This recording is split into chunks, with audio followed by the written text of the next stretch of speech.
वर्षीय मुलाचा जीव गेल्याने संपूर्ण गावावर शोककळा पसरली आहे। 11 एप्रिल रोजी उमरेड येथील MMP कंपनीत झालेल्या भीषण स्फोटानंतर मंगळवारी उपचार घेत असलेल्या आणखी एका मजुराचा मृत्यू झाला असून 20 वर्षीय करण तुकाराम शेंडे याचा नागपूरमधील एका खासगी रुग्णालयात उपचारादरम्यान मृत्यू झाला। विशेष म्हणजे करणचा मोठा भाऊ निखिल शेंडे याचा स्फोटात जागीच मृत्यू झाला होता। एका कुटुंबातील 2 तरुण मुलांचा मृत्यू झाल्याने गोंडबोरी गावात हळहळ व्यक्त केली जात आहे।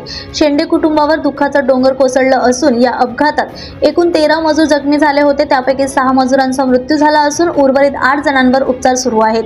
त्यातील एकाची प्रकृती चिंताजनक असून त्याला व्हेंटिलेटरवर ठेवण्यात आलं आहे। स्थानिक नागरिकांनी कारखान्याकडून योग्य ती सुरक्षा काळजी घेतली जात नसल्याचा आरोपही केला जात आहे। स्फोटाचे कारण अद्यापही स्पष्ट झालं नसून प्रशासनाकडून चौकशी सुरू आहे। पोलीस टाइम न्यूज साठी स्वप्नील धारगावेची रिपोर्ट। 2 सख्या भावांचा मृत्यू आणि अजूनही अनेक मजुरांचे प्राण टांगणीला लागलेले असताना या दुर्घटनेमुळे मजुरांच्या सुरक्षेचा प्रश्न पुन्हा ऐरणीवर आला आहे। चौकशीचा अहवाल येईपर्यंत पीडित कुटुंबांना मदत मिळावी आणि अशा घटना पुन्हा घडू नयेत हीच अपेक्षा।